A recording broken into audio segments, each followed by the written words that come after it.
Para naman sa isang Filipino settlement agency sa Toronto, isang dahilan sa hirap ay ang deprofessionalization at pagkuha ng mga survival jobs sa halip ng trabaho sa larangan na pinag-aralan.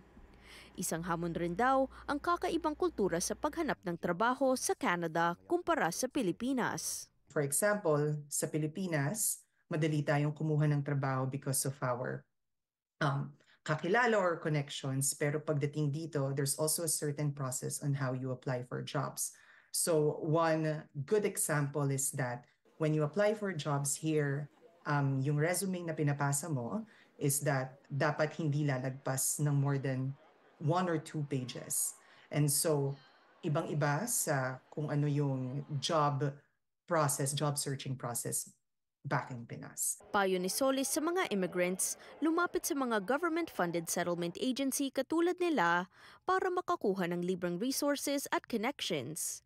May ilang tips rin siyang ibinahagi tungkol sa pag-a-apply ng trabaho. Preparation is really the key. And really tailor fitting your application. And that includes your cover letter and resume to the job that you're applying for. So, hindi ka lang basta-basta magsisend out ng resumes to any job that you like. And so, kailangan mo talagang basahin yung job posting, get the keywords, and then tailor fit your resume and cover letter para sa job na a-applyan mo.